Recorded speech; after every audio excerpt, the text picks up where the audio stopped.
Tópico 1. O rei Davi e sua grande família. Número 1. Davi, o ungido por Deus.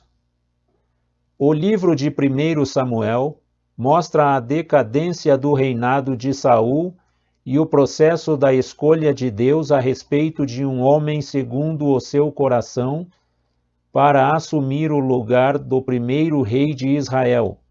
1 Samuel, capítulo 16, versículo 1. Assim Deus levou Samuel à casa de Jessé o belemita, pois ali havia separado o novo rei ungido de Deus, Davi. Nesse momento, a Bíblia diz que desde aquele dia em diante o Espírito do Senhor se apoderou de Davi. 1 Samuel, capítulo 16, versículo 13. Número 2. Davi, o homem de Deus. O Espírito do Senhor operou poderosamente na vida de Davi. Não havia dúvida de que Deus o capacitara para desempenhar a importante missão na monarquia de Israel, reunificar a nação.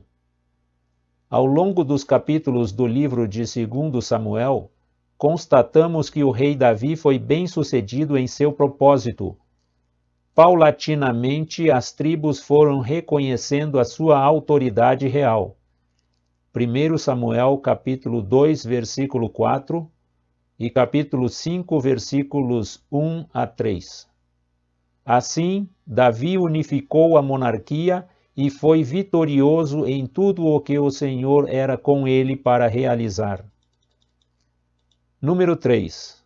A grande família de Davi.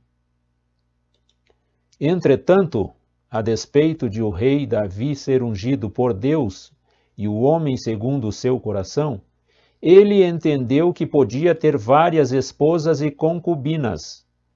1 Samuel capítulo 18, versículo 27, 1 Crônicas capítulo 3, versículos 1 a 5 e 9, capítulo 14, versículo 3. Naturalmente, com todos esses casamentos, Davi teve mais de 20 filhos. Ao ter tantos filhos e filhas, acabou caindo na displicência com eles. Ele priorizou apenas os assuntos do reinado de Israel como principal atividade, suas conquistas territoriais com muitas guerras, e esqueceu-se de que tinha famílias espalhadas em vários lugares. Seus filhos tornaram-se problemáticos em suas vidas pessoais. Tópico 2. Filhos e parentes na casa de Davi. Número 1. Tamar. Tamar era filha de Maaca. Esta era filha do rei Talmai de Gesur e mãe de Absalão, e este, portanto, irmão de Tamar. 1 Crônicas, capítulo 3, versículo 2. Uma mulher bonita e virgem. Sua beleza atraiu a Amnon, seu meio-irmão, o filho primogênito de Davi, com Ainoã. 1 Crônicas, capítulo 3, versículo 1. Número 2. Absalão. Absalão era irmão de Tamar, filho de Maaca e terceiro filho do rei Davi. Nos capítulos 13 a 19 do livro de 2 Samuel, sua história está registrada em detalhes. Seu nome tem a ver com paz, mas ironicamente, sua história nada tem a ver com ela. Absalão assassinou Amnon, seu meio-irmão, conspirou e rebelou contra seu pai, o rei Davi.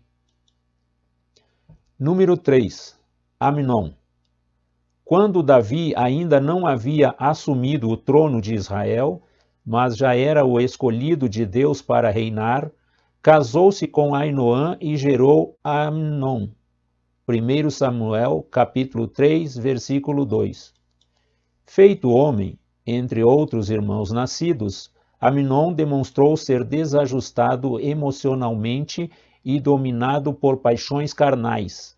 Foi por causa desse comportamento que ele se apaixonou doentiamente por sua meia-irmã Tamar. Amnon ficou doente de angústia e de desejo incontinente por ela, e por isso não comia nem bebia, totalmente dominado por essa paixão e ao mesmo tempo desconhecida por Tamar. Segundo Samuel, capítulo 13, versículo 2. Número 4. Jonadab, um conselheiro do mal. Jonadab era primo de Amnon e filho de Simeia, irmão de Davi.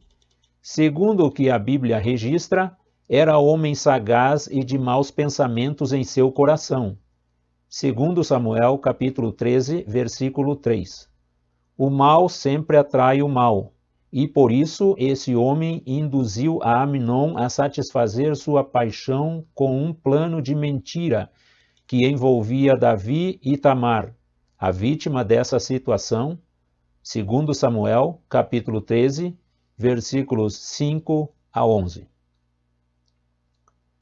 Jonadab é o tipo de amigo que não se deve ter por perto quando se vive algum problema pessoal ou familiar. Ele é um exemplo concreto de mau conselheiro.